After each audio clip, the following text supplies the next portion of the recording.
Hello and welcome back to That Aged Well. And this week I'm joined by returning guest Sergei Antonov. And last time we made a two-part episode on the Romanov dynasty. And this week we're going to continue our journey in the Russian history. But we're going to talk a little bit more about the life in the Russian Empire today and what was it like to live in the Russian Empire. And you wrote both kind of similar on this about usury in the Russian Empire, so we will touch about this upon this as well, of course. And I feel like it's appropriate because I want to begin with the lowest serf and then go to the nobility and end up with life of the Tsars. So we don't this so like I said, let's begin with the life of the Russian serf and what was it as because my understanding they were more or less slaves in Russian society, but was it all bad being a Russian serf or what was the daily life of a Russian serf like? Hi, Erlend. I hope you can hear me well. It's really wonderful to be a guest again, and I'm very much looking forward to this conversation. Yeah, I mean, it somehow happens that anybody who tries to study Russian history, whether it's imperial or Soviet, gets attracted to this subject of everyday life. I mean, in part, it's sort of like a kind of a global phenomenon. You have historians in every Yeah. major historical school in the 20th century who are kind of interested in that. And in Russia and the Soviet Union before that, there was always a very strong interest. And indeed, so my first book does touch upon various subjects of daily life a great deal. Um, since it is a history of private credit, private property, and material life, it really is involved a great deal. And my current book that I just finished is about criminal justice and criminal law. Oh, I'm looking forward to And that so one. once again, thanks very much. And there's definitely a lot of ordinary life, and especially it's interesting, how just completely mundane events, just certain episodes of violence, deception, murder, even that just happens in this quiet, out of the way place, so suddenly becomes national, imperial, I guess, wide, empire wide news, and gets reported to all the high officials and this connection of the high and the low is really fascinating. Well, absolutely, I love the idea beginning with the serfs and all the peasants since 19th century, well, 19th century for that matter as well. Europeans, very firmly believe that society is composed of, distinct structures, distinct layers of society, beginning, with aristocracy on the top, and you have the middle classes, and then you have the laboring classes. And it, of course, was much more fluid than the ideas of this kind of early modern period where you had no legal estates that were very difficult to cross. But still, the notion is still there. Like nobody believed that there's just one single group of citizens or subjects in the Russian case.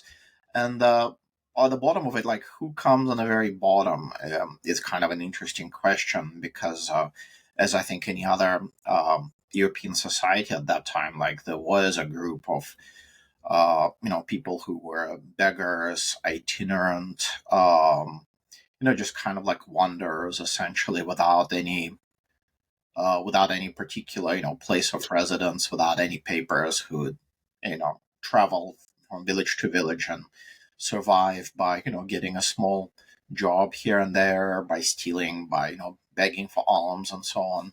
uh, there was a big group of people who escaped from Siberian exile, for example, uh, who just decided they were supposed to live at a certain location in Siberia after being convicted for some crime, and they just decided they didn't want it. They would just take off and try to go back to European Russia or even like the Urals, for example. So there was that bit, people who cleared out the toilet tanks, people who picked up dead animals, stuff like that.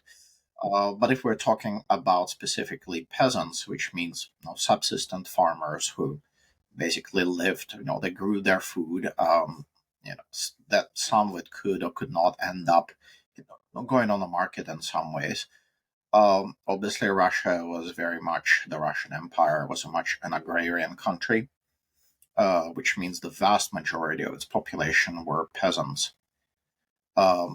Something like 80 to 90%. It depends who you count. And as we're moving through the 19th century, that kind of activity, growing grain, especially various kinds, it becomes more and more marketable and more market oriented. Export prices go up, and the peasants and the people, those ones who are serfs, serf owners, become wealthier. Peasants will not necessarily become wealthier, but they're definitely becoming more involved in market activities. Now, if you want to, I can talk a little bit about specifically what it meant to be a serf Oh and yeah, please. how it was different from being a slave. Well, I mean, there are sort of a lot of people who thought like compared Russian serfdom and Atlantic slavery, not just in the U.S.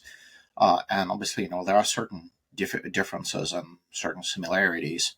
Uh, Typically, sort of your general definition of slavery comes with three kind of points. One is it's a lifelong condition that slaves can be bought and sold, and slavery is inherited, right? So it's kind of like three bits here. But isn't serfdom kind of inherited as well? That is kind of similar in, at least in the early medieval period, it was kind of serfdom was inherited from, because you couldn't leave the farm. You were owed, still were, had to pay your dues to the landlord. And so it's kind of similar, I would say, in, at least in the early medieval period. I don't know if it's quite the same in the Russian state, but So, well, by the time we get to this time period we're talking about now, so on the one hand, serfdom came to resemble slavery in a lot of ways. Like as you pointed out, it was an inherited status, although it was a little bit complicated depending, who was the father, who was the mother, and so on. Whereas in the U.S., for example, slavery went with the mother's status, and in the Russian Empire, that wasn't always the case. For example, if a nobleman married a peasant woman, he would bestow his status on a child. But if a serf girl who was not married to anybody had a baby, then her owner would become the baby's owner. So like it was complicated, but serfs could be bought and sold, of course, and there were all kinds of walkarounds, but there were restrictions, and sometimes they were observed, sometimes not. It kind of depended. But you weren't supposed to sell serfs apart from their parents and their spouses. Like there were restrictions. I mean, if the children were grown up, then they could be sold separately. But you weren't supposed to sell small children apart from their parents, and that was, of course, a huge distinction from how the U.S. slavery functioned, as we all know, being sold down south. Right, that was like the whole point of upper South slavery. And also there were restrictions on selling serfs without land, so you're supposed to like sell them in entire villages or kind of like sets of households. So stuff like that. But was there a difference between European serfs and the Russian serf? Was there a distinct difference between how they were treated and the rules between the European and the Russians? I mean, technically, Russia is kind of Europe in a way, but just to make a clear distinction here, was there such a difference? mhm, yes, absolutely. So if we're looking at European serfdom, and we should be looking at various German states in the form of the Habsburg Empire, and I mean, there were certain there were certain similarities in the sense that, for example, in Eastern, what was later known as Eastern Prussia, there were these large landed estates that produced grain for the market, which is what, say, in the Russian Empire, wealthy landowners did, and places like what today is South Ukraine and South Russia. So there were definitely, but in general.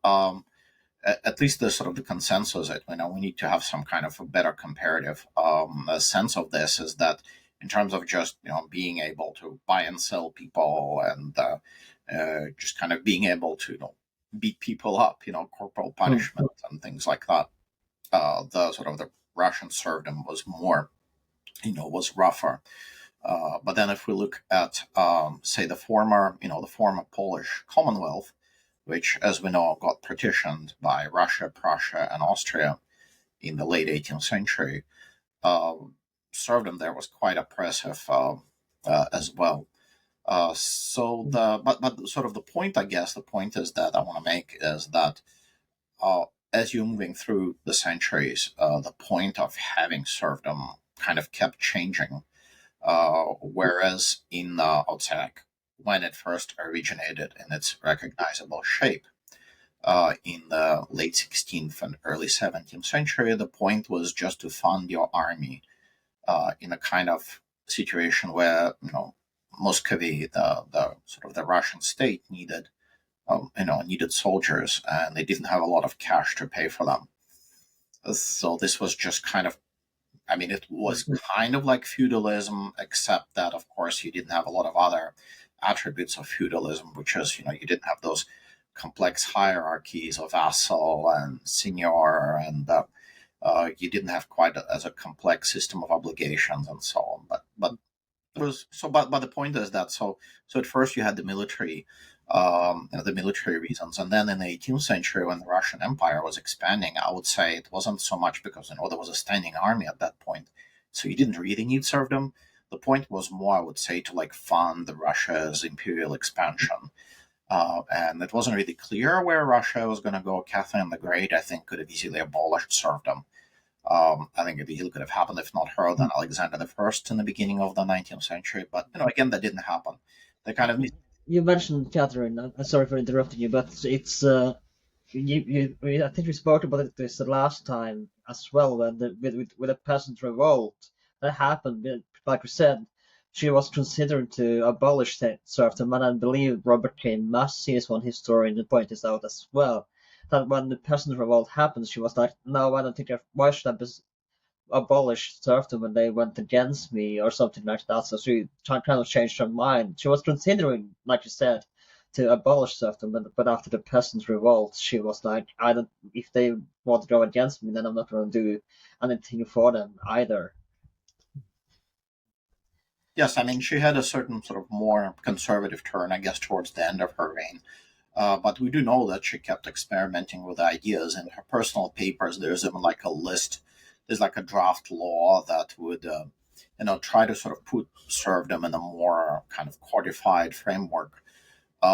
So that's true, and there was indeed an uprising, but I would say it's a bit of a it's only half the story to say that it was a serf Yeah. uprising. It really was a borderland kind of Cossack outlaw sort of situation. And what the reason why I think people became really frightened, the upper classes, is when there's the leader Pugachev, who was a Cossack. He started an invasion of like the core Russian territories, and the reason why people became frightened is that the serfs started to like joining the rebels enthusiastically and butchering their owners and their families, and so that's what I think terrorized the upper classes. They weren't afraid of the Cossacks; they were afraid that the serfs would turn against them. So that's all true, but I think what really happened in the 19th century, like I said, land values and agricultural product values went up, and so you had what like the similar thing in the U.S. context is called the second slavery, where people thought, slavery is probably going to die out naturally, and then all of a sudden, it's cotton is discovered, and rather becomes profitable, and so slavery once again makes you oodles and oodles of money. And the same thing happened in Russia, not with cotton, but with like grain, various kinds of grain. Now it's really profitable, and so for the 60 years in the 19th century serfdom is basically maintained because it makes a lot of money to the masters without, who don't have to do a whole lot, basically. So, But there are also, of course, serfs that weren't too happy with being serfs. So sometimes they would try to run away. And one of the, so not going to, I'm going to be hesitant in using the word safe haven, but one of the places they would go to were Crimea, where the Crimean Khans, of course, up until Catherine the Great's expansion of where she took over the Khanate, and ended it then and there. But it's my understanding that it's while most people would believe to that they would be sold into slavery, it could be actually more of a it should be more free in the Crimean Khanate than in if they were in remain a serf. And there was of course the risk of being sold into slavery, but what was it like for serfs who escaped to Crimea, and how much were the freedom there compared to the Russian states? You mean serfs who escaped Russia? To Crimea, to the Crimean Khanate, Oh, because to the Crimea. yeah. Okay, well, so I don't specifically recall the work that talks about it. I'm sure you're completely right. I do recall sort of a similar situation in the Caucasus where there would be a lot of Russian, mostly like Russian soldiers who would defect to the mountaineers and be settled and sometimes even provide like Imam Shamil, the leader of the rebels, provide them with like weapons expertise and things like that. I'm sure you're completely right. I do recall that there's work by one of my colleagues who I think he hasn't defended his dissertation yet, but we should be looking forward to it. His name is Gornostayev, Andrei Gornostayev. He's at Columbia. He discovered that most serfs who ran away, they wouldn't head for some faraway places, but they would essentially just settle on some estate not too far away. Because essentially it was a system where you always needed more workers. And if you had a worker who just had some kind of falling out with his community, then they would very happily be accepted just, essentially next door. Now, keep in mind that despite, the stereotypes about, you know, Russian serfs being treated almost like slaves, essentially um, it was kind of like a very much a self-regulating system in the sense that even on very large estates, things were run, not so much by the owner, but by the serf elders, the wealthier serfs who essentially, kept their community under control, regulated who does what and who pays what and so on, the dues. So the power arrangement, I think, was very, very different from slavery. Even though I realized that there were privileged enslaved people, I guess, but I don't think it was quite like the same level. And one more thing, I think I just want to point out Yeah. before you ask your next question, is that it's important to remember that serfs, meaning inserved peasants, they were only about half, maybe even less than half of all the peasant population. So, like overall in Russia, inserved peasants, there were still a lot of them. It was like 20 million or something like that. But there were still less than half of all the population, and there was another very big category known as state peasants, who were they were under some restrictions, but it was nothing compared to being owned by a nobleman. They had local police to deal with, but this was basically like a catch-all category that kind of formed over the years from all kinds of like little groups of people here and there. That just essentially got given they were given the same status. And then finally there were imperial peasants, imperial family peasants, or the imperial court peasants, we can call them. And there were hundreds of thousands of them, and they were officially owned by the imperial family, and their life was considerably better as well. So there are all these categories, and then finally the sort of, which is you can move me toward that question, but I just want to outline that Yeah. within the sort of the serf community, their life, their daily experiences were vastly different depending on where they lived, and if it was a profitable agriculturally area or not. Was it close to larger cities? Was their master living with them in the village, or was he somewhere far away? It was a very diverse lot, in other words.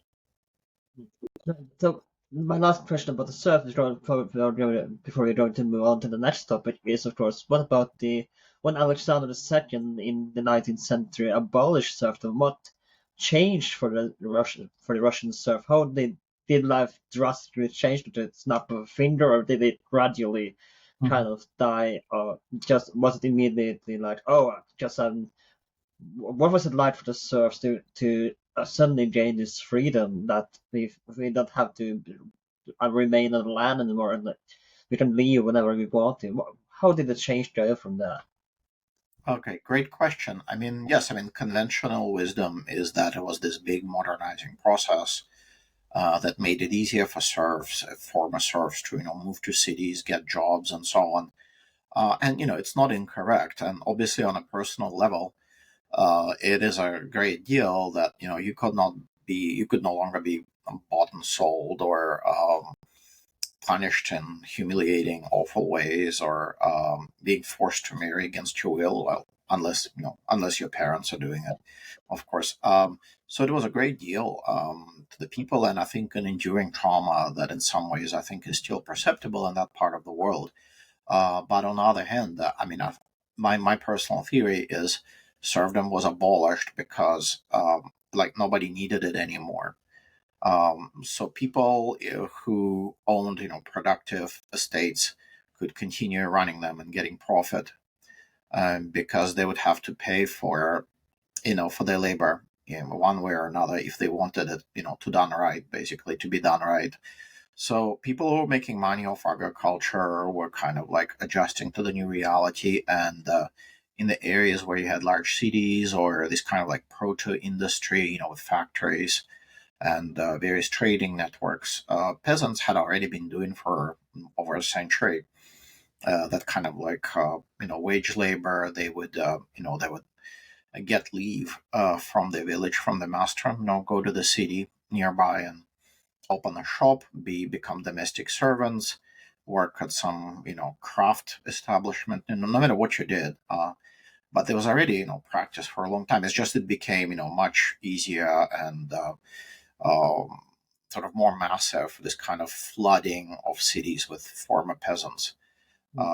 So I know we didn't talk very much about like daily life Hmm. of the No, it's country, fine, don't worry. but yeah, So the next topic I want to talk about is, of course, the Russian army, because that would be a huge part of the Romanov dynasty. And I want to begin with the Russian soldiers, because, like you mentioned earlier, it was mostly serfs that were picked to fight, and they didn't much have a choice. And I believe that during Peter the Great's time, they were even branded as being soldiers, like you brand a cow in Texas or something. So let's talk about the value of the Russian soldier and what it was like to be a Russian soldier in the Russian army, and the different and the hierarchy of the Russian army as well. thank you. That's also, of course, an important question, not just for obvious reasons of like how do you run a vast early modern empire without an army, right? Mm. And having a standing army was like really the raison d'etre for the Russian monarchy, and the Tsars viewed themselves as primarily military leaders. We can talk about them at the end, and to the point where like a Tsar wasn't even supposed to go around without uniform.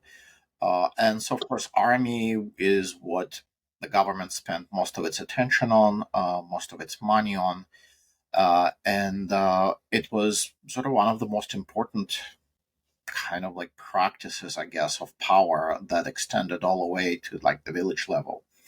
Because essentially, the way the army worked is, as well as you suggested, it wasn't very voluntary. Let's put it this way. At Mhm. least when it comes, your regular infantry regiments, there were all kinds of borderland troops, like Cossacks, but that's a separate matter. But your regular infantry regiments where basically every year the government determines how many new conscripts it needs, and they would say, well, we're going to levy, say, two soldiers from every thousand, healthy male serfs, or three or one.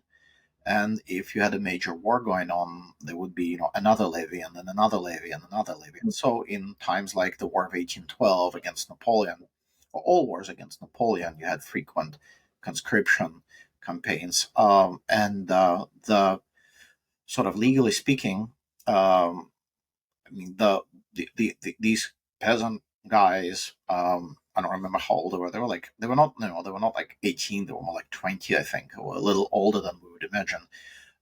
Sometimes they were already married. Essentially, they would be chosen by lot. And sometimes uh, I mean, it depended. Sometimes it would be men who community just wanted to get rid of anyway. So sometimes it was more fair, sometimes it was less fair. It was sort of like Hunger Games in the sense that you could somebody could volunteer for somebody else. So say the lot fell on this, 20-year-old guy who already has two children, right? And he has a younger brother who's like, 18 and doesn't have any children. So like he could volunteer. Or he has, I don't know, 23-year-old older brother who doesn't have any children. They could volunteer. So there was a certain element of flexibility. If it was somebody with money, like a merchant, you could pay a volunteer. Like there were people who kind of made business out of it. There were brokers who looked for volunteers willing to enroll in the army in exchange for some cash.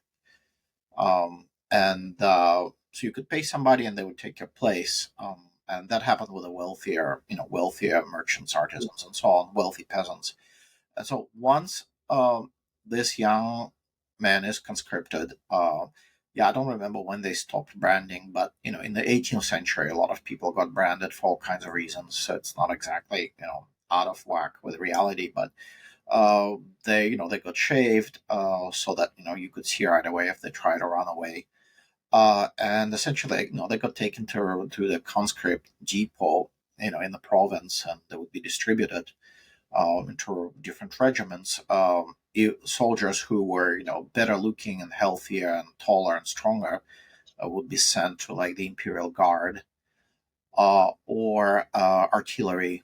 The ones that were smarter.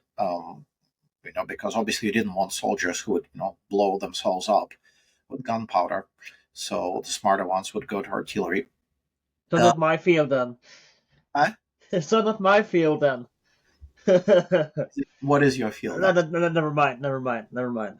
Okay, I want to hear more about it. But in any case, so yeah, so these soldiers then got sent, and they were supposed to serve for 25 years officially, but as a practical matter, it would be less than that. It would be, maybe like 16 years.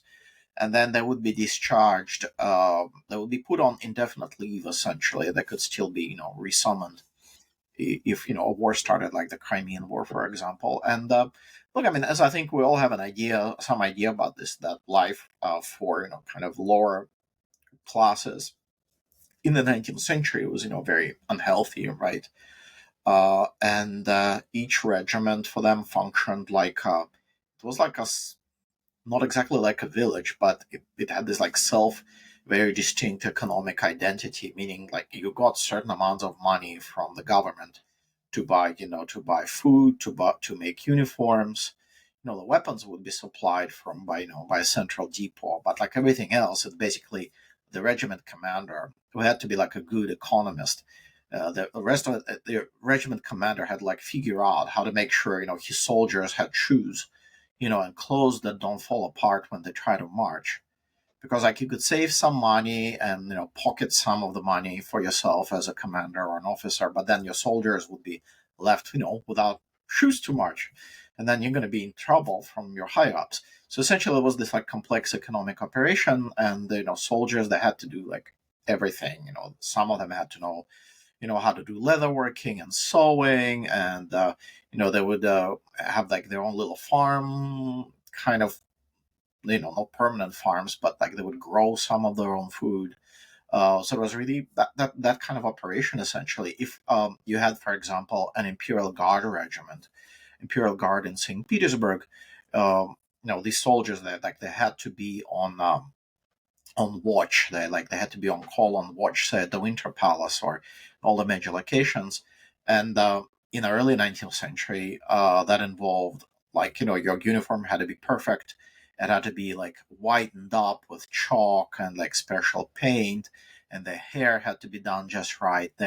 All of their buttons had to be shiny, so like they had to look perfect.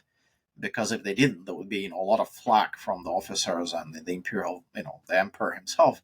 And so in those situations, like you literally had, the people who were assigned for the watch that would be like sitting overnight, in a certain position so they would not mess up their hair. And the rest of the company would be like busily, cleaning up their uniforms and just so those, like, I don't know, 20 people could go and watch. So What everybody was the sorry, yeah, sorry every, for interrupting you. Yeah. what I mean, just the last sentence is like it was kind of community where there were soldiers, but everybody helped everybody else, Hmm. ideally. So sorry for interrupting you, but what's the worst job you could have in the Russian army? Hmm. I would say, I would say really, really bad luck had the soldiers who ended up fighting like a major war, like the War of 1812, the Crimean War, or one of the several, major campaigns, in the Balkans. Because kind of like modern battlefield medicine essentially only started to develop during the Crimean War, where they figured out anesthesia and triage and things like that. But if somebody got wounded or sick, um, it was they were very much out of luck, really, from at least from what we know from available evidence. So I'd say that was like a really, really bad job. Like in terms of which bits were more dangerous, well, obviously the closer you were to the enemy, the worse it was. And big pitched battles were notoriously bloody. Like the battle against the French in 1812, the Battle of Borodino was, I think it was, if not the bloodiest battle of Napoleonic Wars, then I'm pretty sure it was. Uh, so it just like was like meat butchery. It was just unbelievable. But most of the wars, most of like military experience was like small wars. It was guerrilla wars. You could be shot from an ambush or things like that. Cut down when you send out to get some hay for your horses. So it was, wars in the Caucasus especially were like that. So like I don't know, is it more dangerous or less dangerous? What was the average lifespan like in if you were a soldier in the Russian army? So, well, I couldn't really tell you the exact number.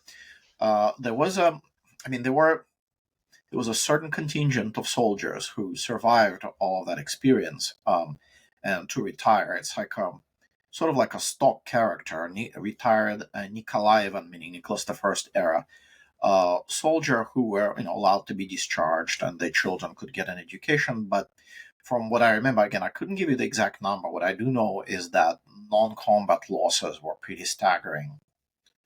So they were pretty serious. So life expectancy, I mean, I couldn't give you an exact number. I mean, I know where to look for it, but it was not, it wasn't great. I mean, it was not a healthy lifestyle. Because remember, no antibiotics, right? I mean, very bad food, by our standards, right? Just constant physical fatigue. I mean, so bad clothes. In a sense, like people knew what to do, not to freeze to death, but expectations were that you would wear a lot less stuff than we would today. So you can forget about, nice hats and scarves and all those things that we started to wear at the end of the 19th century. Hmm. So So it's like, what I about hope are that we going to helps a little talk bit. about, yeah. So we're going to talk about back to the nobility a little bit later, but of course our higher ups in the army, like generals, lieutenant, and officers, were of course mostly nobility. So what was like, and again we're going to go more in detail on the nobility a little bit later, but what's like for the officers and the generals of the Russian army? They had a better life, right? Because they had the money to and means to maintain a Yes. fairly decent, Also, great so question. Well, here decent you army kind of life. have to make it. What is that? Yeah. One last thing? So let's talk a little bit about what it's not like for the officers and generals of the Russian army to for their service. And I'm sorry, a little bit delayed Okay. right now. Yes, absolutely, absolutely.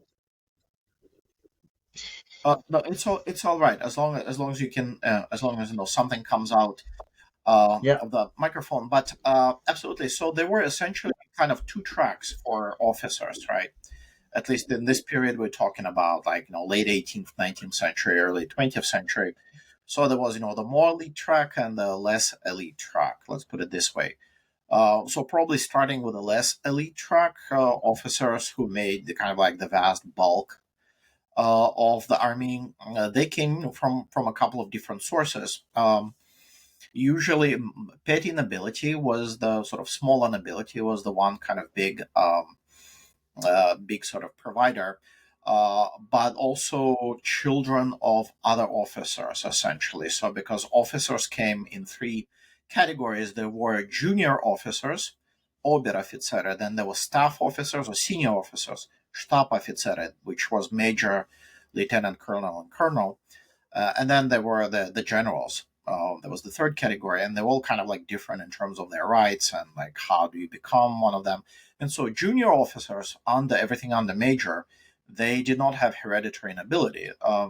So basically, for their children, sort of the best career choice would be either to join some government office and become civil servants, or if they were motivated enough to become officers themselves. So, like it was, a lot of it was this kind of hereditary business, and essentially, again, most of those officers they would not go to any kind of special military school, but they would essentially join a regiment, depending on how much they knew, how literate they were, if they could read and write. They could start as just simply privates and be quickly promoted, unlike former serfs. They could start private, or they could start as essentially cadets. There was a special word for them, Junker, which meant an officer candidate who would you would basically learn what it's like to be an officer, and then if your regiment liked you and you took the exam, then you would be promoted and become commissioned. So that what I would say would be the sort of the most common track. They were paid very little until the end of the imperial period and into the Soviet period, for that matter. These junior rank and file officers were paid very little. They didn't live all that pleasant lives. There weren't very many ways to advance. They basically, in terms of their entertainment, well, it's drinking cards, and drinking. There wasn't really a whole lot to do. There were exceptions, if somebody happened to be, especially competent, meet the right person, they could make a pretty decent career. And, I've seen in my work, my archival research, I've seen guys like that. Like I've seen one officer, for example, he was really good at marching. He really Mhm. knew how to march. And so he got promoted, put in a certain position, that nobody else wanted to touch. That had to do with the so-called military colonies. It's like a separate issue that I can cover if you want me to. But so essentially, yeah, I mean, if you kind of distinguished yourself in some way, it would be good. In the 19th century, there were the two Polish uprisings, one in 1830 and one in 1863, and that kind of involved large numbers of rank and file soldiers and officers, and if they did well, it would really kind of jumpstart them, get them, basically they could retire from the army and get a good deal for themselves, like being, say a police chief in a small provincial town. That comes with all the opportunities to make money, on the side, so to say, and things like that.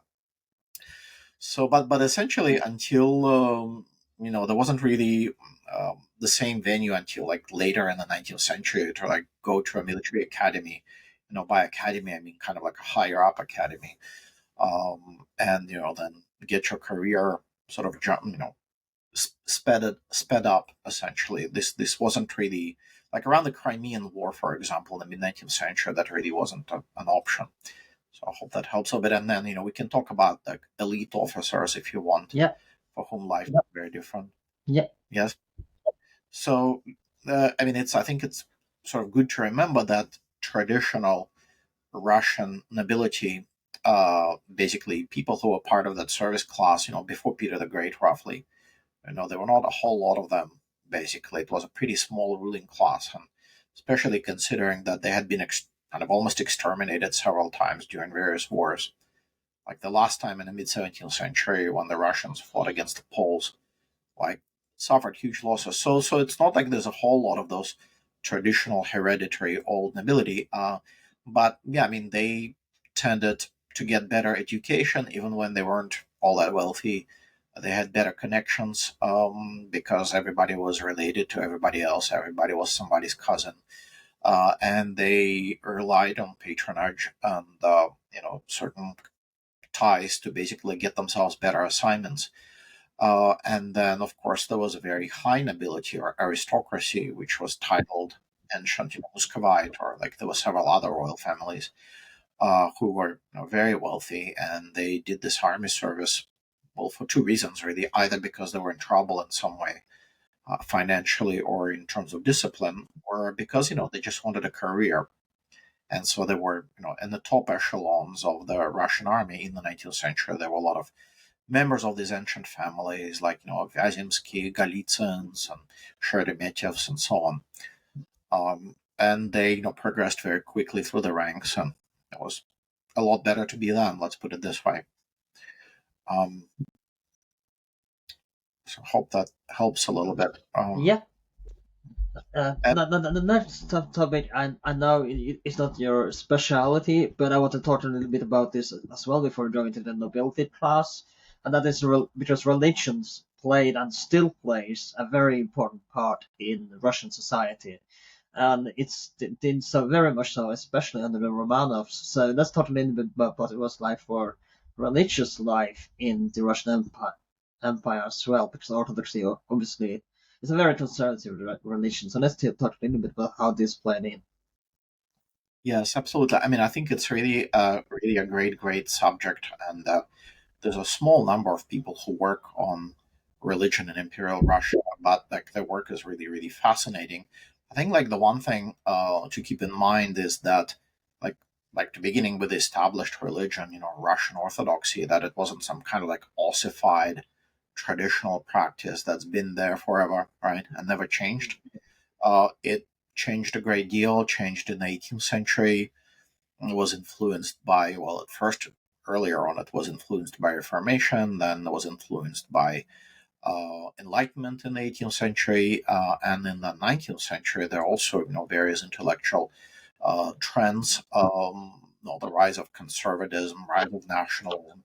And so, as I think you suggested, the Orthodox Church was seen as this like one of the pillars of Russian society, but also of power. And so the Tsars paid a great deal of attention to the Orthodox Church, how it was run.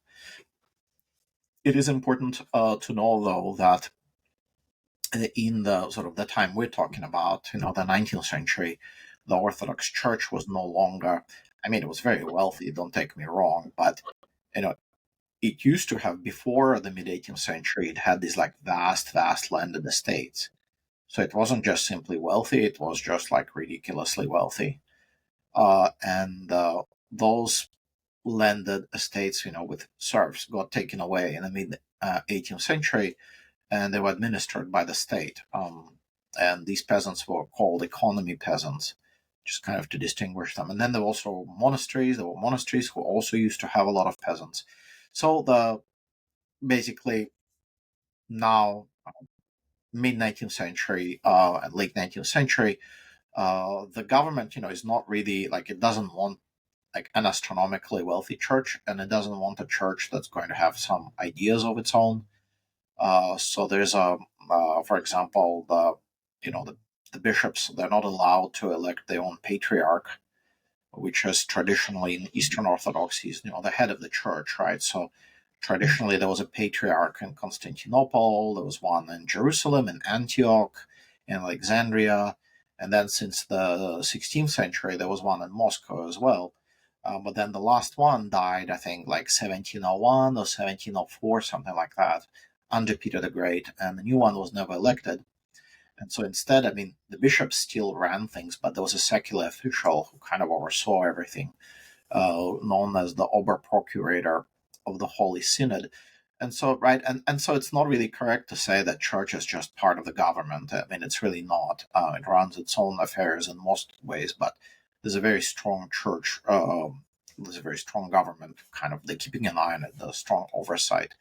Uh, but look, as we're moving through the 19th century and towards the end, there's going to be, there will be a religious revival, this kind of emphasis on personal spirituality, prayer, pilgrimage, confession. And there's a great book on confession by Nadezhda Kitsenko, my colleague. So there's, religious life is, very active, very vibrant.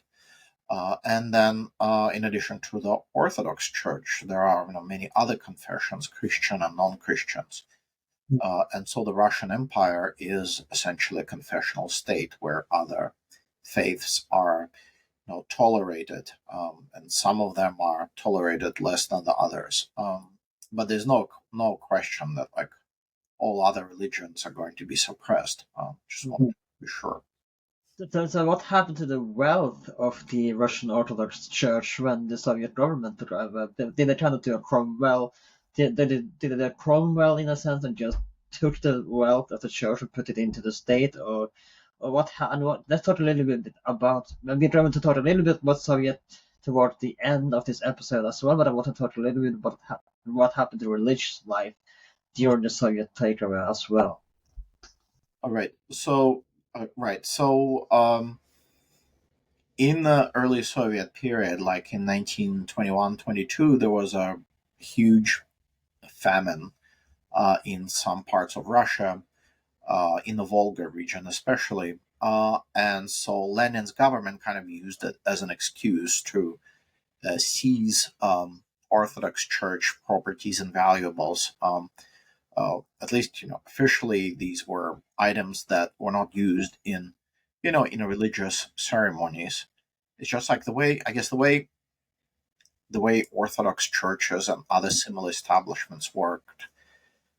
I mean, since the Byzantine times, let's put it this way, since the Middle Ages, um, churches would have like reserves of stuff, like gold items, silver items, valuables, and whenever the state, like the Byzantine Empire, says being besieged by the enemy, you pump out some of those valuables and use them to like pay for, to defend your state. So stuff like that. So it was really an accepted practice in the Orthodox world that some of the church valuables would be taken in an emergency. So that wasn't really all that huge of a deal, honestly.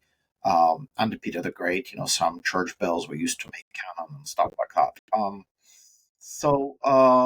But yeah, I mean, the Orthodox Church in the early Soviet days, on the one hand, it was of course persecuted and plundered regularly, and priests were imprisoned, even executed. On the other hand, churches were blown up. But the interesting thing is that there was never a question that like the Russian Orthodox Church would be officially disbanded or transformed, called something else like Department of Religion or some ridiculous thing like that. There was never a question of that. And I would say the key reason for that, I would say the key reason is the fact that the man who was elected as the first patriarch since the 18th century, Patriarch Tikhon, Tikhon, was elected in 1917, literally just as the Bolsheviks were seizing power. Like literally during those same days, church, the church assembly voted for him. He became, and he was, we all think about, Lenin and Trotsky and Stalin as those key early 20th century figures, but Tikhon was at least just as important because he was such a charismatic and influential figure. He essentially ensured that church would persist, and it retained enough status that even the Bolsheviks would try to abolish it. I think it's very, very important. There's a guy who is writing about it right now. You should try to Absolutely.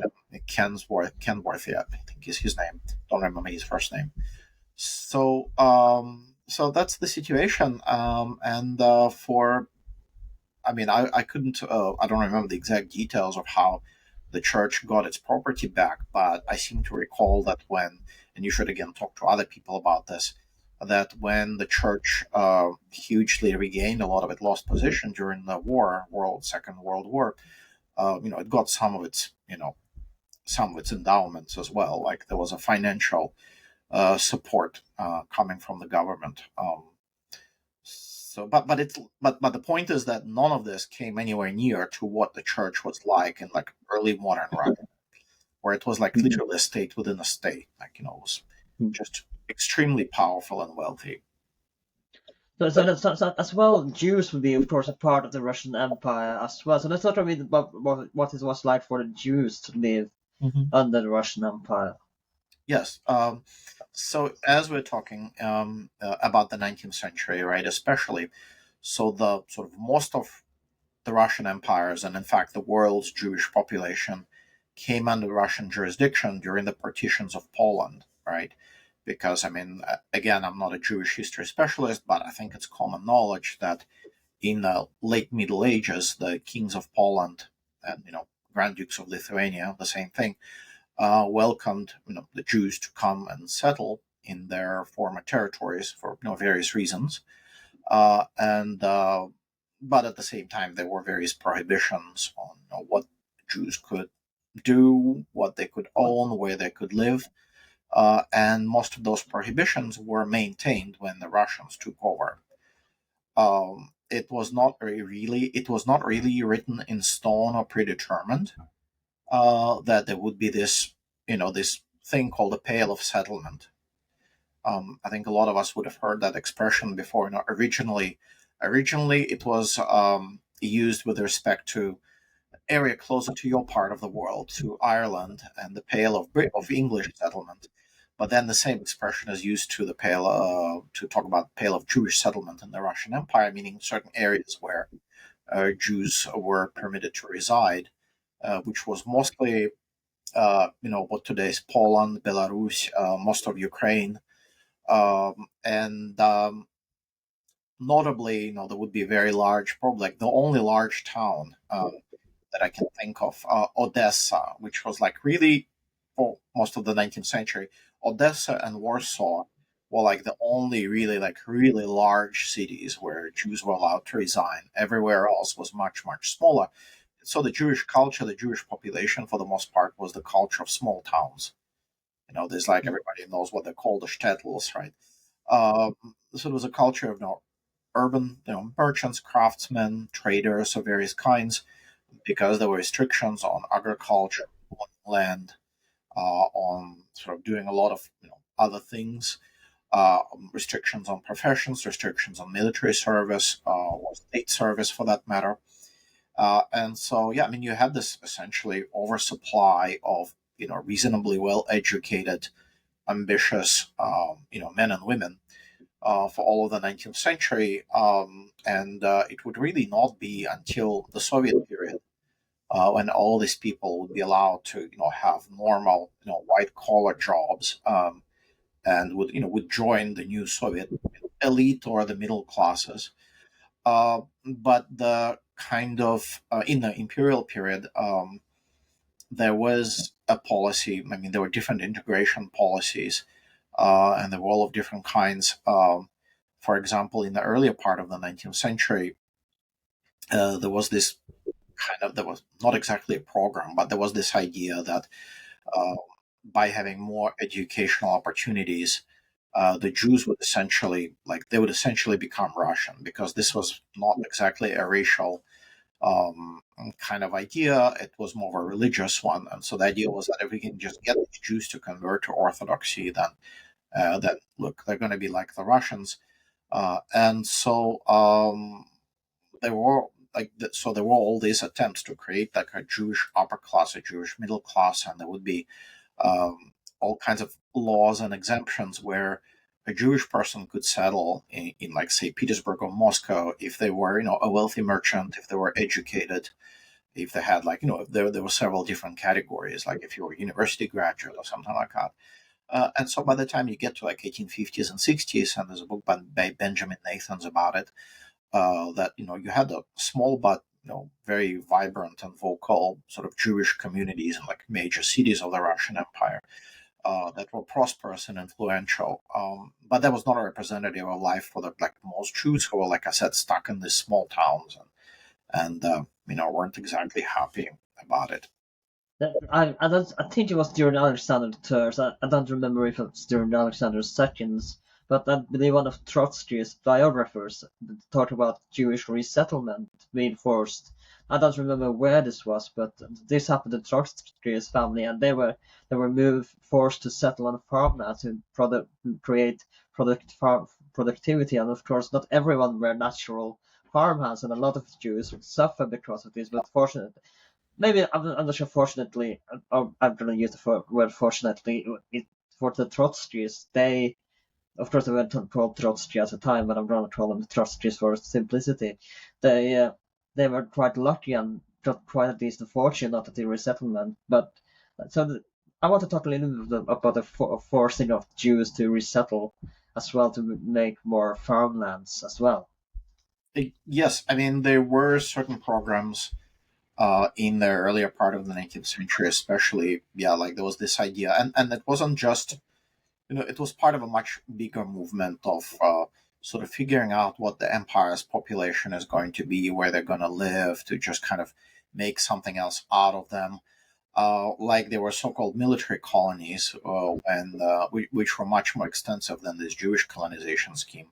Military colonies essentially sought to turn some peasants into soldiers and turn some soldiers into peasants. And so there were these certain areas set aside, and where essentially peasants had to march and learn to shoot, and just depends how how they got into that business, and soldiers would have to work the land, and of course everybody hated it, as you can probably guess. So there were there were various schemes like that. There were a lot of different schemes to move various sectarians, like Mennonites or Molochans or whatever it is, to move them in different remote areas of the empire. There were a lot of so-called all believers who were Orthodox Christians, schismatics. Since the 17th century, their communities were literally all over Russia and all over the world, in fact. So and so yes, and there was also this movement to create agricultural settlers out of some Jews, and from what I remember, that really did not work very well for various reasons, and there were just very small numbers of those. And there were there was also so-called Cantonists, which was again um, part of this scheme to turn Jews into Russians. And Cantonists, they were essentially kids. They were teenage kids, sometimes even preteen kids, who would be taken in from the Jews as military conscripts.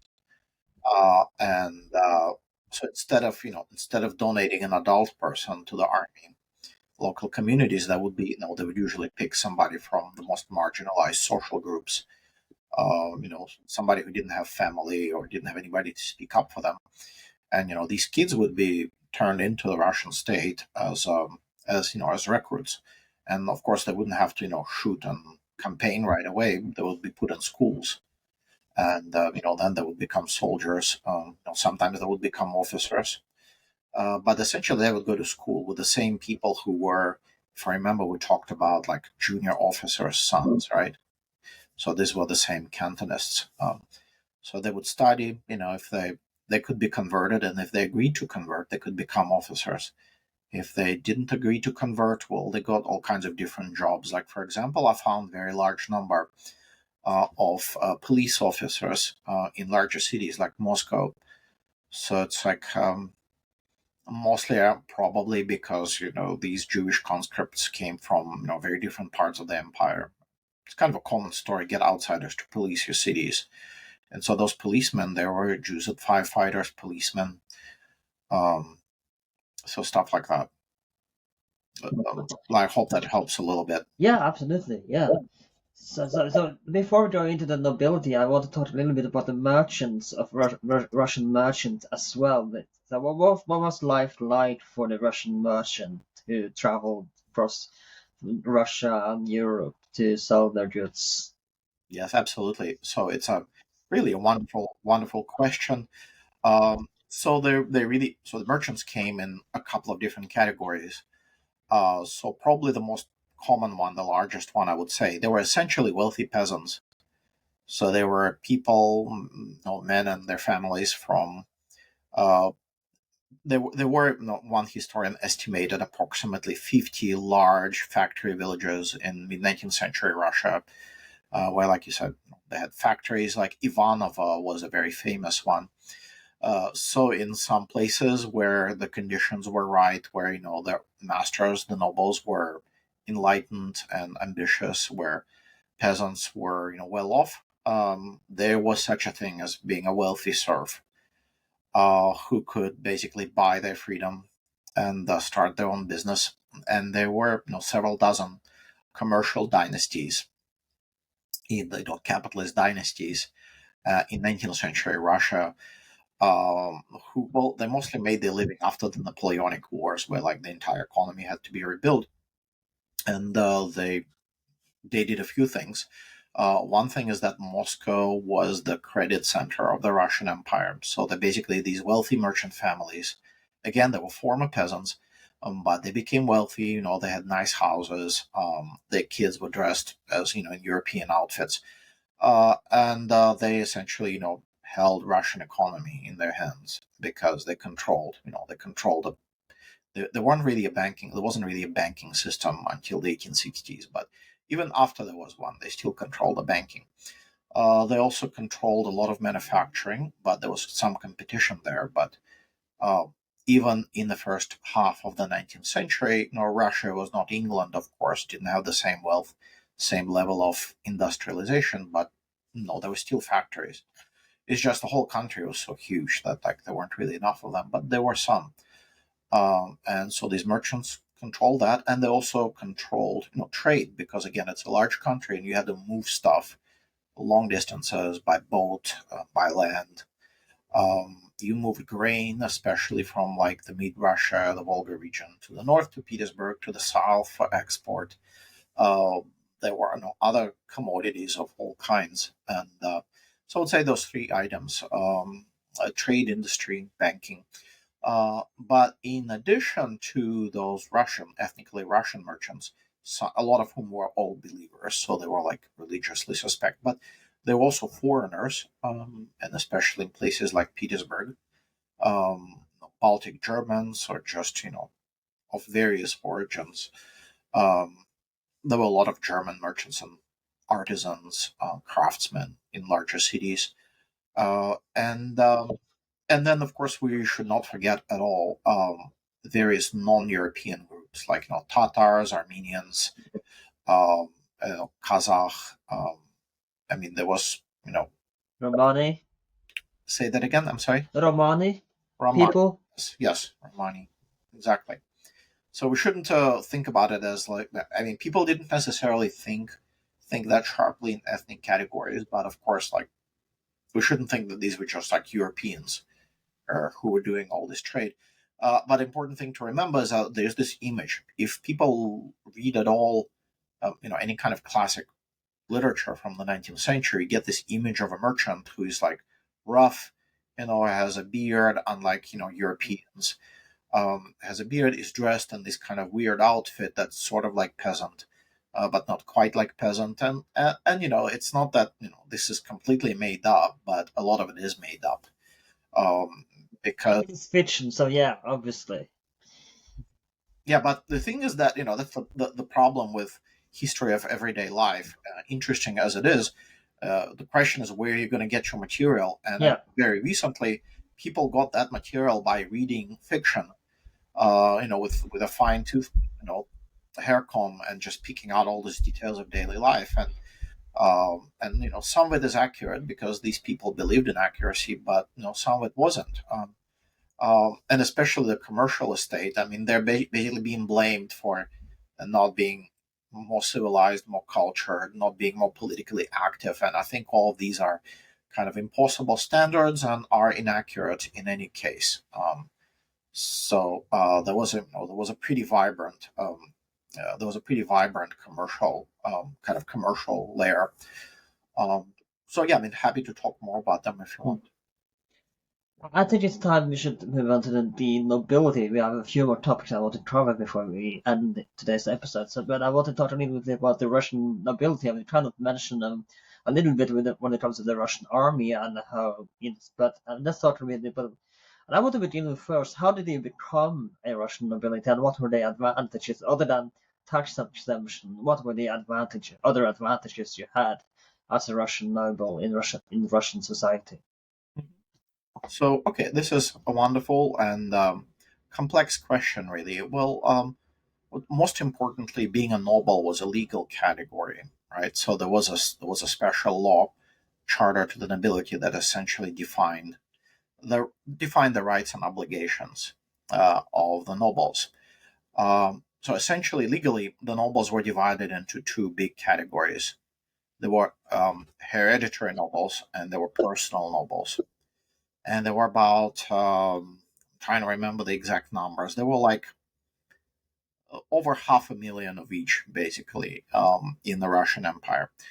Um, and but out of these, only a few thousand families, maybe like 2-3 thousand families, were really fabulously wealthy, and maybe another like 30,000 families were like they didn't have to work for a living, but they weren't astronomically rich. They were just kind of rich, but they had to like think of what they were going to spend their money on. And so essentially, there was a special register for noble families kept in the imperial senate, and that registry was divided into books. And sort of the oldest one was, I think I mentioned these people earlier. These were nobles who were nobles before Peter the Great, essentially, sort of traditional Muscovite nobility, and that came from various bits and pieces.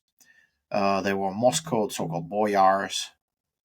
There were so-called princes, who all descendants of the old Russian ruling family, and there were thousands of them. The Rudik family, which is Scandinavian. You should remember that chap. Mhm. If you remember Yeah. Rudik. So there were those kind of guys. They were descendants of Chinggis Khan's kind of clan, Chingizid nobles. They were descendants of Gediminas, the Grand Duke of Lithuania. So it was the old Lithuanian ruling family. Um, but essentially, they were like before Peter the Great and Catherine the Great, especially before Peter the Great, there was just this like layer upon layer of various kinds of nobility, depending where they came from. And so it was, in a sense, almost like a democratizing step to essentially make them all legally more or less equal.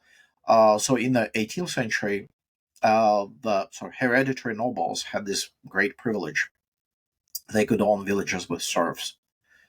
And they were the only ones who could do that. Whereas, of course, in North America, anybody could buy enslaved people, including some people who were enslaved themselves, including people who were Native Americans, right? So we know the story. So in Russia, it was you had to be a hereditary noble, and that you have to have been either inherited that position from your father, or you had to be granted nobility for usually for military service. So in the army, once you get to a certain rank, and it depended on what time period we're talking about, but at first you had to be just an officer, then you had to be a major, like later on in the century. So once you got to a certain rank, you became a hereditary noble, and ta-da, life is good. You could buy a village with serfs and retire. Mhm.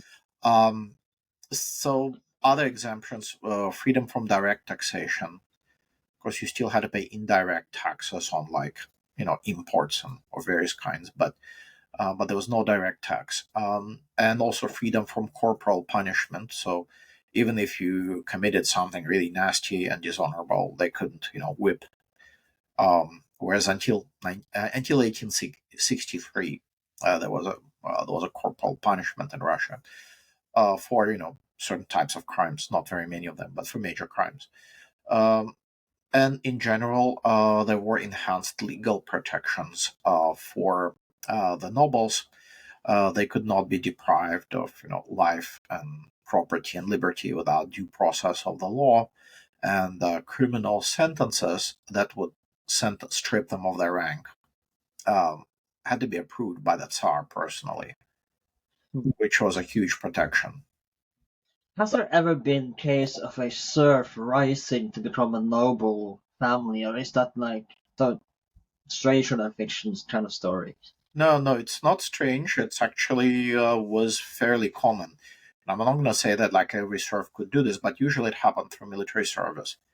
I mean, the biggest source of that, uh, because if somebody joined the Russian army and they survived there for a dozen years and learned how to read because there were regimental schools, learned how to read and write and was reasonably intelligent, became an NCO, then they could take an exam and become subalterns, praporshik, subaltern, and then become a lieutenant and so on. And there was even a special law about what to do when a former serf wanted to buy the village in which he was born. So like those kind of situations, it's not that they happened all the time, but they were frequent enough because you weren't supposed to buy your own parents, right? It's like went against this patriarchal sort of view of the world. Like you're not supposed to own your own parents, right? But Mhm. there were situations when a soldier got promoted, and the first thing he would do is go back and try to buy the village in which he was born. So no, that happened pretty regular actually. And once you get into after the abolition as well, into the late imperial period, at least rank and file officers, they were essentially from peasant estate. They were essentially former peasants, one way or another. So there's a little bit of a myth that like the Russian army in 1917 or 1914, for that matter, was this like this kind of like bastion of nobility. That was only true in the most elite regiments, and rank and file officers. By the time like we get to 1914 or even like 1880, for example, rank and file usual officers, like you couldn't really culturally distinguish them. Like, no, they were better dressed, of course, and better educated, but like in terms of their origins, social origins, they were peasants all like peasants. There was a group of nobles because remember nobility depended. It just didn't just depend on legal status, but also depended on how much you owned. And there were, like I said, only about 30,000 or so families that actually owned enough property to actually look like nobles. But there was a huge horde of nobles who owned very little or nothing at all. And before or after the abolition. And after the abolition, there were, certain, there was economic development. They could become white collar clerks. They could join the professions. But, before the abolition, there were fewer possibilities, of course, but military service being the obvious one. A state service as some kind of clerk, military service. Um, but there were a lot of nobles living on their estates in the mid 19th century who were essentially like they were just kind of buffoons. Like so, the high up nobles like viewed them as like as they would as they would regular peasants. So like you have a guy, for example, who owns I don't know 500 serfs, right? You live in your nice estate, and then your next door neighbor has 20 serfs, and he has 20 serfs, has no money to enter service. He has like no spare income, no education because he can't afford it. But he doesn't really have to work for a living, so he lives on these tiny itty bitty estate and just goes and visits his neighbors. So there was a lot of stratification. That's what I'm trying to explain. How accurately do Tolstoy, and I especially want to talk about War and Peace for a moment, how accurately does he describe the life of the nobility? Because we see kind of some of how doing the different type of nobles in War and Peace. So how accurately is, or any other Tolstoy books for that matter, how accurately does it describe this noble life in Russian Empire, especially in the Napoleonic Wars? Yes, of course. Right. So even though Tolstoy was writing a historical work, of course, Hmm. but I think a lot of people have noted that it gives you more ideas of what Russia was like in the 1850s and 60s than what it was like in 1812. So Tolstoy does represent the kind of world from which he himself had come, right? The world of high aristocracy, sort of like various, political, intellectual, personal struggles and conflicts. Much like one of his better known characters, Tolstoy, as a young man, he basically lost a lot of money in cards, a lot of money. And he had to go and fight in the Caucasus to basically get away from his creditors. And then, that's how he ended up being in the Caucasus. Then he ended up in Crimea and so on. Um, so, yeah, so a lot of those experiences are of course genuine, but the point is that I want to make is that it. I mean, there were a lot of blind spots that you can get and things that are kind of like misimpressions, really. Like for example, there's this very common myth that Russian nobility only spoke French, right? Because Tolstoy does a lot of French quotes, and uh, it turns out that, well, I mean, yeah, there were some people like that, but there were very few, and usually even very cultured, well-educated nobles, like they were bilingual, essentially bicultural. So like it doesn't mean they were resentful of this status or that status. It's just they were bilingual, like I am, for example. I'm not a noble, just so you know, but anything but um, they were bicultural, and they weren't, operating in a complete vacuum from the world, like the outside world. Um, Again, depends on personal experiences, obviously, but like remember, there were only a couple of thousand people who could really live in a vacuum.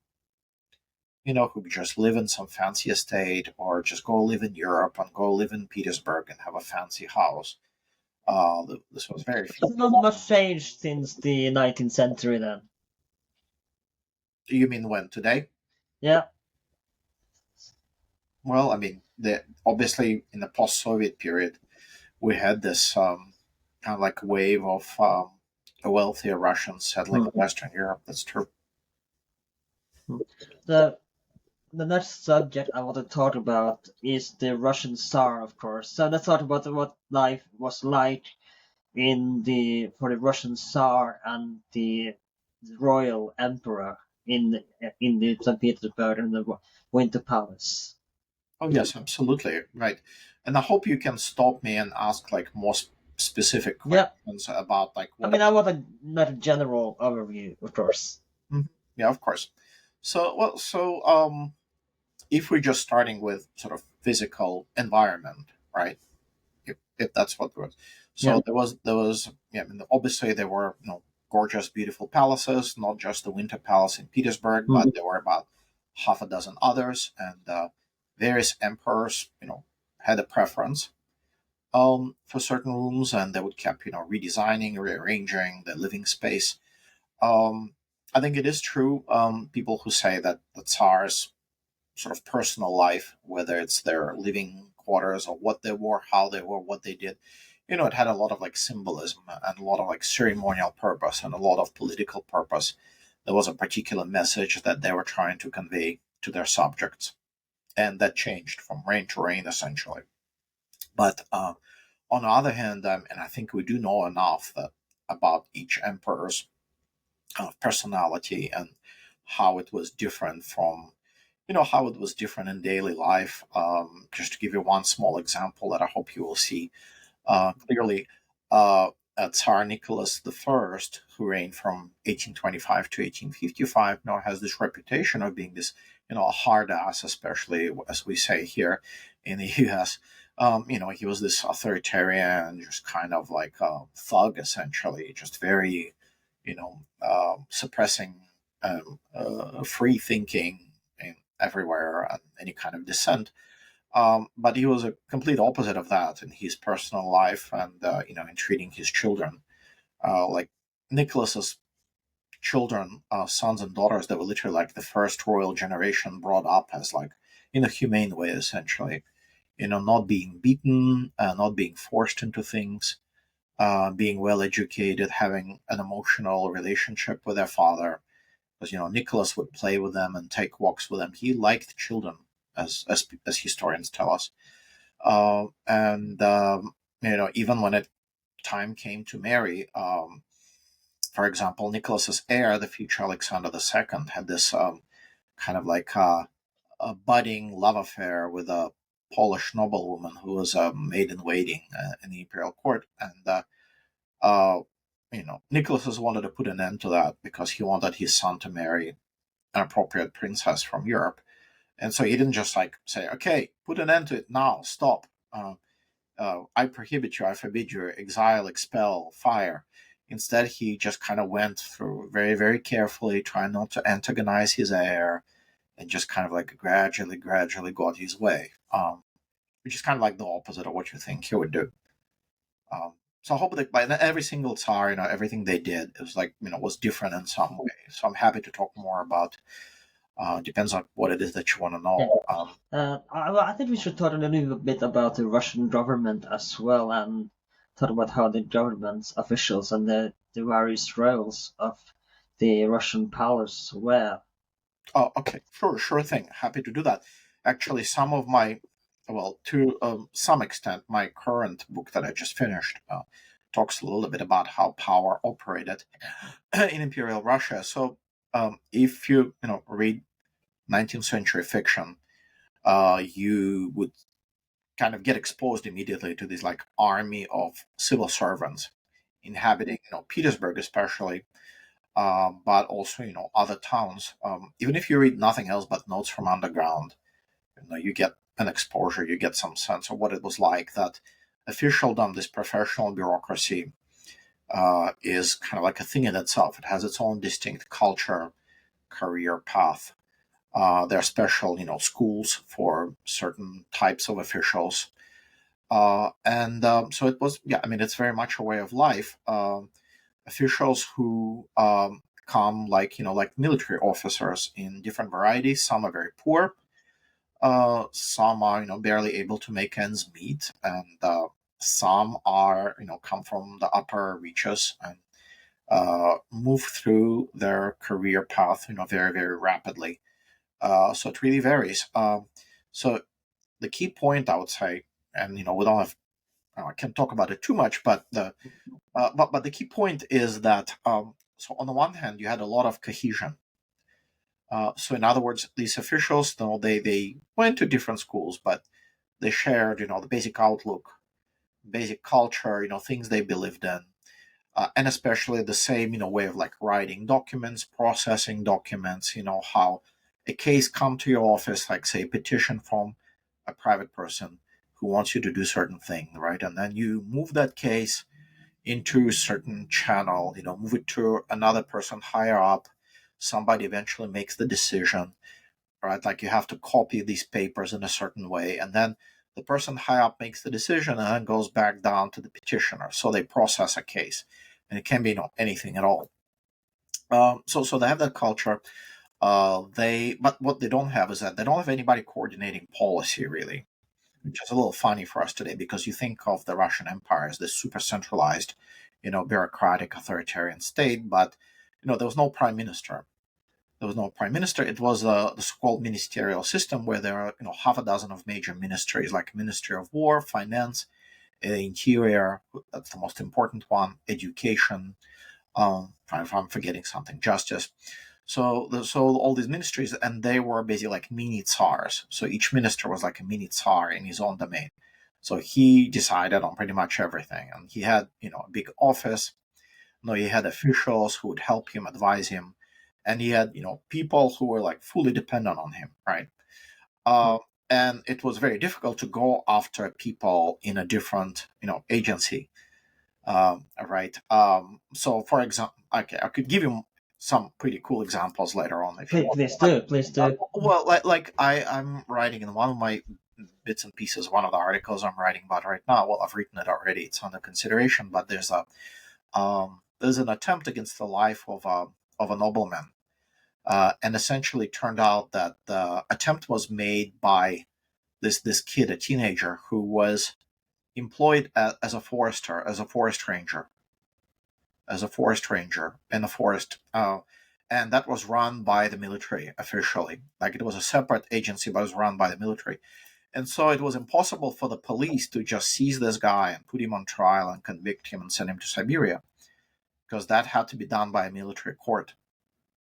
And so by the time they figured it out and sent him to a military court, like all the witnesses were dead or disappeared, and they had to let him go because like there was no evidence against him.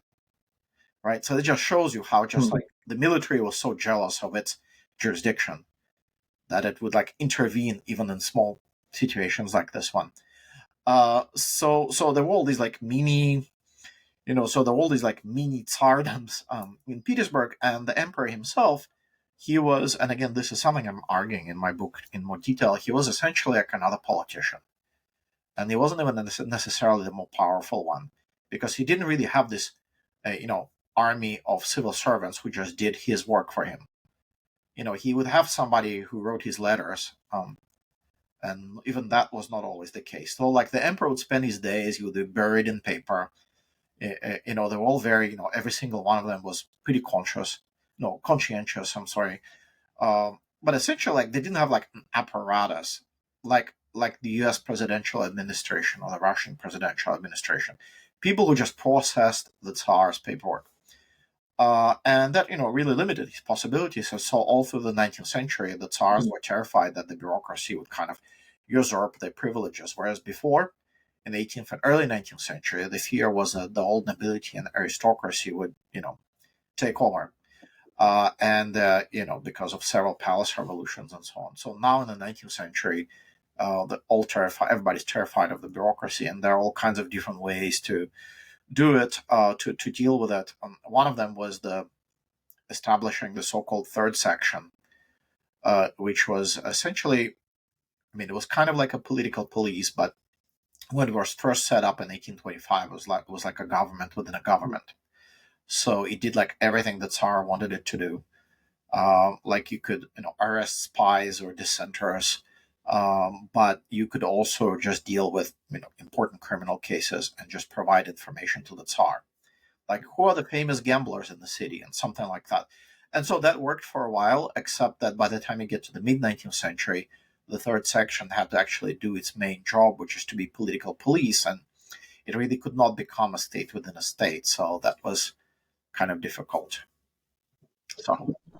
I want to compare to the Habsburg court for a little while, because at least under Maria Theresa, and to some extent Joseph II as well, we see that the Habsburg officials, they were fabulously wealthy by being in the government and being administrators. So you had corruption, of course, going on in there, or gambling as well, to make kind of ends meet in a way, because, like I said, you wouldn't become rich unless you were a corrupt official. So what was corruption like, and what was it? Was it you'd pay to be in the Russian government, or was the corruption in there wasn't a lot of corruption? Or was there actually minimal corruption in the Russian government? So Mhm. how how did you make money in the Russian government if you were a Russian official? Oh, absolutely. And of course, that's going to be depend on what time period. But there were some. There were numerous corruption scandals. It was definitely endemic to the job. There's no doubt about it. Now, in terms of who it affected and in what ways, it's different. Um, but essentially, if you look at crime statistics, there was a very high number of cases prosecuting bribery and corruption and malfeasance of all kinds, and that goes all the way from like local scribes in the village all the way to not necessarily ministers, but people who are very high up. Now, once you get to a certain point in the sort of official service hierarchy, um, sort of officials in the first two ranks that would be taken out of the regular system and would be tried by special Senate tribunal in secret. And there were certain numbers of these people too.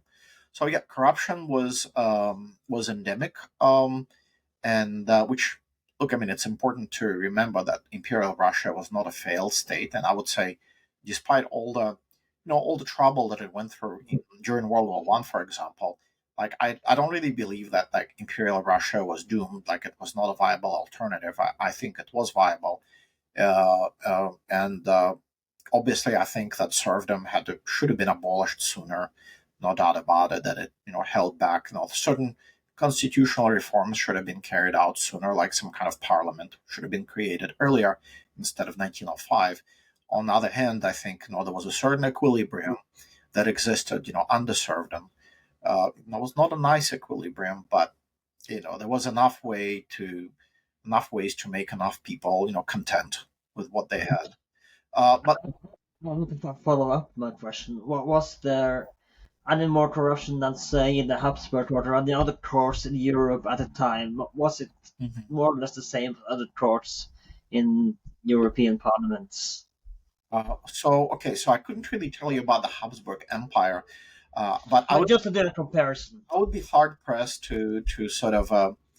I would think that would be, in terms of mechanism and structural mechanisms, that I think that would be pretty similar. But like, look for example at Prussia and then Germany. That was this kind of paragon of Weberian. Max Weber famously wrote about it: bureaucratization and modernization. One of the things I'm studying in my book is the so-called Strusberg affair. So Henry Bethel Strusberg was a German railway magnate. He was a railway king who pioneered the creation of German railway network in the 60s for the most part, and early 70s, mostly in the 1860s. Uh, so, part of what he did, I mean, of course, he was a capitalist and he wanted profit and he could bend the law, but also in part he was constrained by existing laws that, to some extent turned him into a crook. Just because he had to be a general contractor and to essentially pay his subcontractors in stock of a railroad that hadn't been built yet. So, in other words, this kind of capitalist expansion, created opportunities. Stock markets, railways, various financial instruments, large scale, trade in various commodities. Created a lot of corruption, and none of it could be done without government officials. And Prussia, for all of its reputation for bureaucracy, it was, insanely corrupt. And then in the early 70s, this guy Strusberg, he started to lose money, and so he went to Russia because he thought he could raise more money there, and he looted several banks and was eventually caught by basically bribing bank officials and getting loans. So I think there's literature about corruption and white collar crime and Victorian England. It's just you had different forms of corruption. You had the so-called old corruption in the 18th century where you could just buy yourself a spot in the parliament, right? You could just get your local electorate drunk off their butts and they would vote for the right person, right? So you had that old corruption, but then you had the Victorian era corruption that was more subtle but still very pervasive. Same thing in Imperial Russia. There were certain ways of doing things that changed. And again, the world of corrupt government contracts and officials simply helping themselves openly to the money, that became more subtle. Work through intermediaries, work through various securities and the stocks and investments, by patronage networks that were slightly more subtle. So, it was all changing. But Nicholas I, in the mid 19th century, at one point said there are only two people in the Russian Empire who don't take bribes. It's me and my heir, meaning the future Alexander II. And some of the scandals during his reign were just absolutely insane. I'll just give you one quick example. There was a man who was one of Tsar's trusted officials. He ran the special invalid fund, meaning a special fund kept to help retired soldiers who were injured or disabled, and it had a really big capital of millions of rubles. And it turns out and it turns out through some, I don't remember how, but some accidental audit, that the man who was running the fund, he stole all the money, and he was living in front of everybody, very openly for years and years, giving nice parties, playing cards, buying nice stuff, and nobody even thought how can you run an invalid fund and a veteran fund and have all that stuff. And so he was discovered, and he shot himself. But that really was so was not the only example. So the point I'm trying to make is that there was a big financial upside to being in a Russian government, but I'm also having a hard time presenting Russia as being uniquely corrupt as far as government went. Yeah. So there were different mechanisms, but I don't want to create myths that are just that. Hmm. Now, my final topic is, of course, I mean, kind of touched a little bit about this already when we talked about the religion in the Russian society. So I want to talk about, of course, what changed when the Soviet and the Union were created for the Russians, and how would life change from going from the Russian Empire into the USSR for the Russian citizens and peasant and say especially nobles and the kulaks, as they would later be called, the landlords. So let's talk a little bit about how this changed from growing into USSR from the Russian Empire. Mm-hmm. That's actually a wonderful kind of sort of almost finishing question. So essentially, the backbone of the story is that this whole shiny world of aristocracy, generals, ministers, and so on, who live in beautiful houses, drive nice carriages or cars for that matter. It's it essentially disappeared. These people had to emigrate. Some were killed. There was a fairly big so-called former people population, especially in Petersburg, but also in other larger cities. And these people, they would either try to get a job at some new Soviet institution, and some survived that way. Others would sell all the stuff they still had and had various survival strategies. One group of Golitsyn princes, and it's very well described in the literature, they essentially started this kind of like a co-op, like a cooperative of like some handicrafts, and they were able to keep their house in Moscow, their nice house, and they lived there till the late 30s, just basically making, I don't remember, basket weaving and stuff like that, or I don't remember what, embroidery. So they did all that, but I would say it was more of an exception.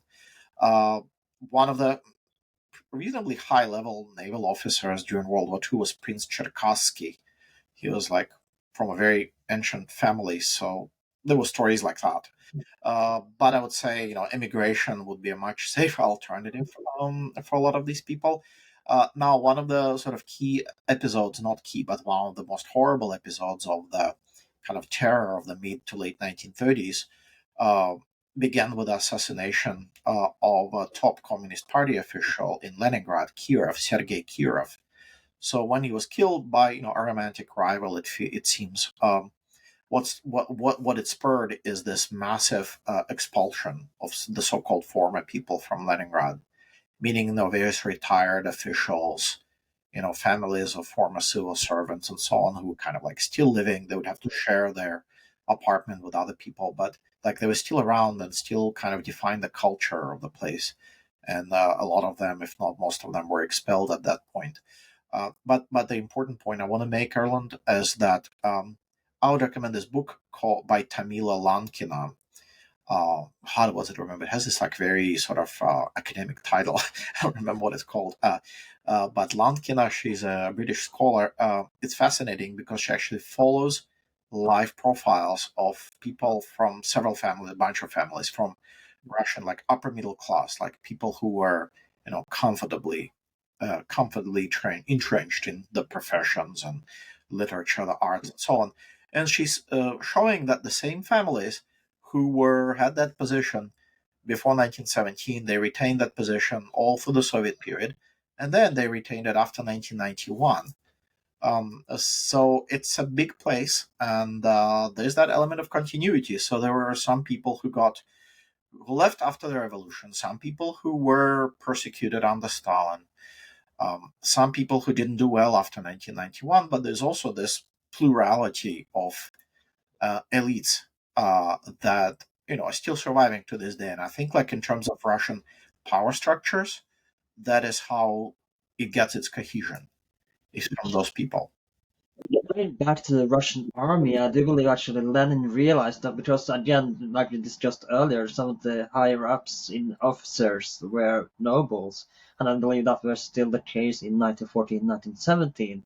So what I do believe Lenin realized that they couldn't purge every single general that he had, so he actually had to keep some of them, especially for the Russian Civil War, and so he realized that he couldn't dispose of all the nobles that as much as he wanted to, or even if he wanted to do this. Oh yes, so that's a great question because yeah, I mean there was a in 1917 when Lenin and his party took over. I mean there was a certain number of top level military officers who were cooperating with the Bolsheviks already, even before the October Revolution. Like there was this one guy who was running artillery. He was like the top artillery specialist. Manikovsky went over to the Bolsheviks.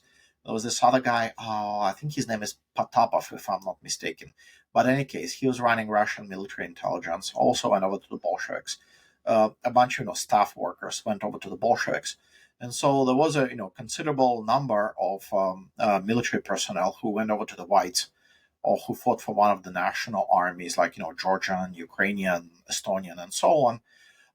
But overall, I mean, there's actually a lot of work and there's a lot of good information on where these officers went, and it turns out like the single um, the largest number by looking by numbers ended up fighting against the Bolsheviks, but because they were so fragmented, that the most cohesive single group was in the Red Army. And you are absolutely right. I mean, There were, of course, certain Bolsheviks, like Stalin, who did not want to use this form of personnel. But as a practical matter, like the Red Army was established in the very beginning of 1918, just weeks after the Bolshevik takeover, and I don't think there was ever a question that like the Red Army wasn't going to use all these officers.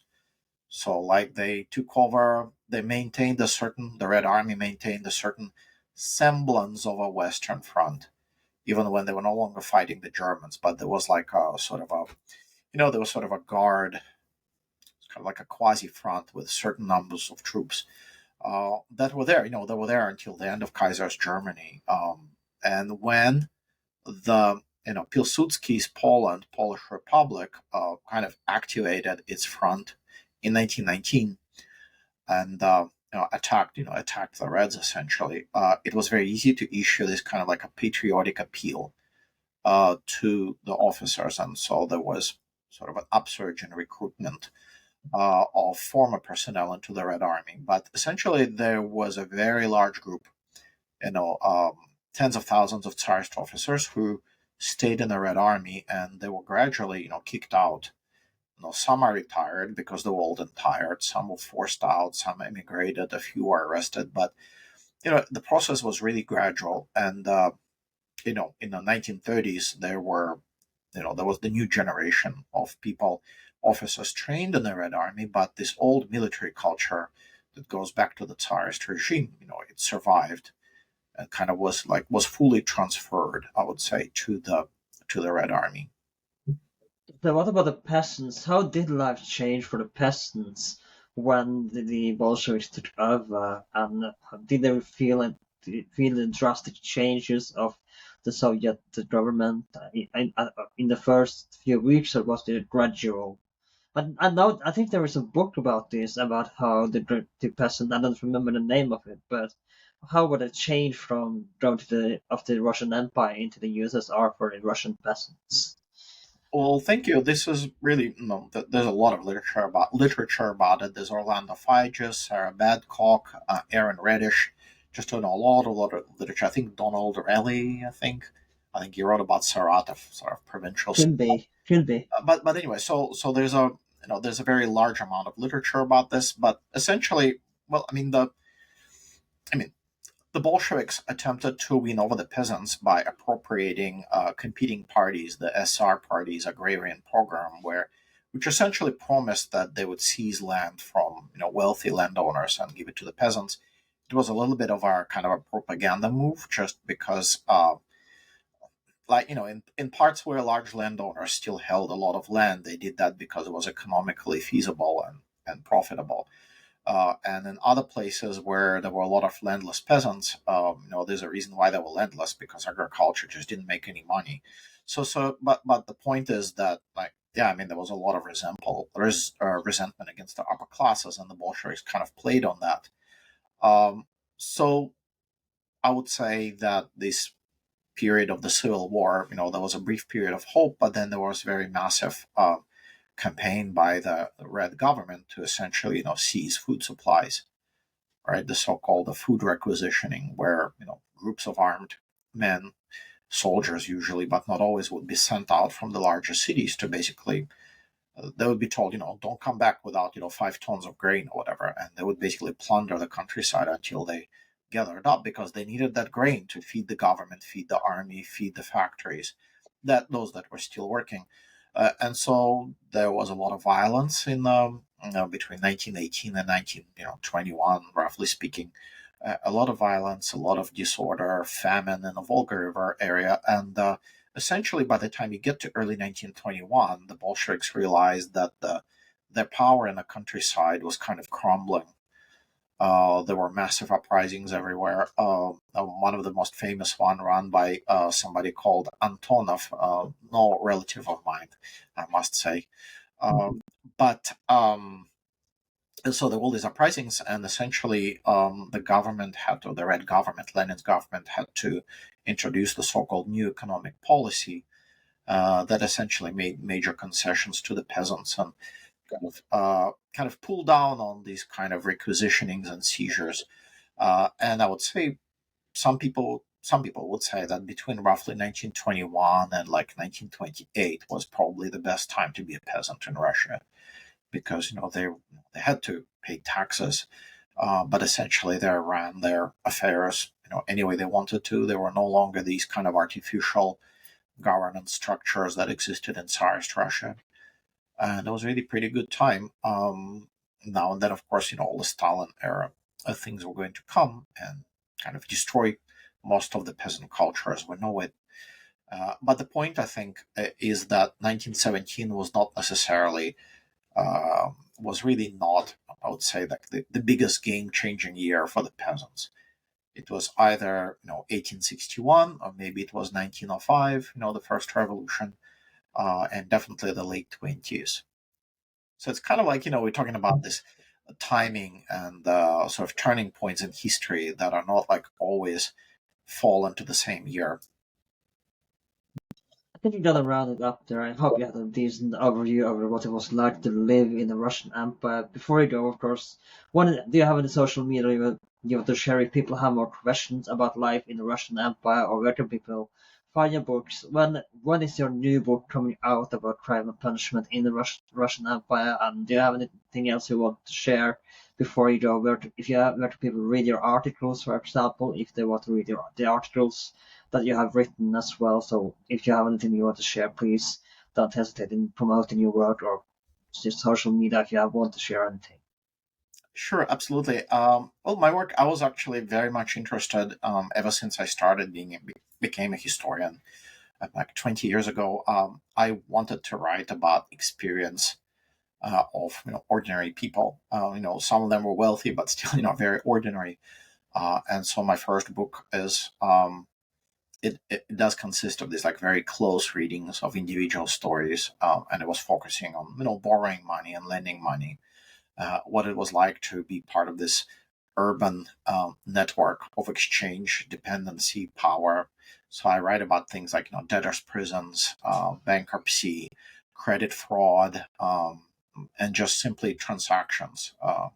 Who borrowed what from whom, and why. I write about usury, which is this law that restricts interest rate and how people got around that law.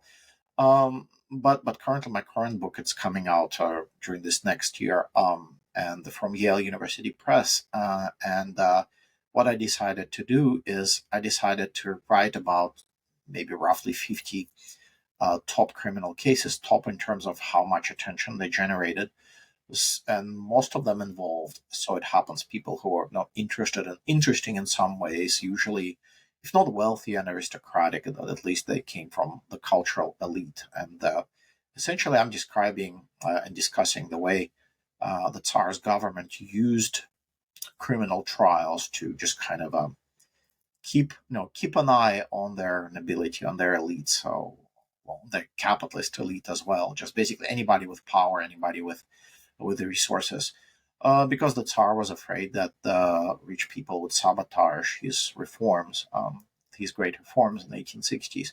But I'm trying to get into not just simply what um, like sort of the way the trial was described or the case was described. I try to go beyond that, and to the extent that we can find out from records, just uh, what exactly people were trying to do, like why they killed, why they stole, why they embezzled, and how they went about it, and what that tells you about daily life, for example. So one quick example. So when I talk about murder, for example, there was a very large number of capitalists and moneylenders who were very vulnerable. And so from there, I jump off into this idea of personal safety, personal space, privacy, just, who do you live with? Where do you live? Like, who do you see? How do you interact with people? I'm trying to reconstruct all that. And I do have some articles, and I'm working on several more. One that I'm working on is about serfdom and how wealthy landowners, or just landowners with serfs, how they protected themselves against violence from the peasants, and how those protections failed, of course, when they were killed or assaulted. My existing articles, one is a study of one particularly detailed criminal case that tells you a lot of cool information. Well, as much as I could put it in an article, of course, but there was a group of swindlers and forgers that operated in the city of Moscow for like about 15 years in late 60s and 1870s. And they just did everything. They faked signatures. Sometimes they just stole stuff. They would get themselves hired as a clerk at some shop or business, and they would like fleece, take out everything valuable from the employee. They just did every single thing. They pretended to be like wealthy nobles and set up a fake office, and then get a bunch of investments from different people who wanted profit quickly, and they would run away. Just as everything. I have another article that's co-written uh, with my partner, my wife, and that's about actually a case of sexual violence from the mid 19th century. And it's about a wealthy nobleman who assaulted a young noble woman, a young girl, and he got himself into like a surprising amount of trouble with the law. That's kind of shows you how these kind of daily practices of violence and governance and power, how like they were operating. But I really appreciate your interest in my work, and please feel free to look up my current book, but also my present book about criminal trials and criminal cases. We absolutely don't make an episode about that in the future. Now, thank you so much for coming on again, and I would recommend, of course, checking out our other episode. We did a two-part series on the Romanov dynasty, which was absolutely brilliant. And you should also check out some other episodes that we made on the podcast. You are definitely going to find something you like. This has been What That Age 12. We are available on social media under What That Age 12 on Blue Sky, Twitter, and Instagram. We are also available on Spotify, Apple Podcasts, YouTube, wherever you can find podcasts these days. If you are on YouTube, please like, share, and subscribe. If you are on Spotify, consider giving us 5 stars if you liked the episode, or 1 if you hate it. If you are on YouTube, of course, like, share, and subscribe. My name is Alan, and I'll see you next time.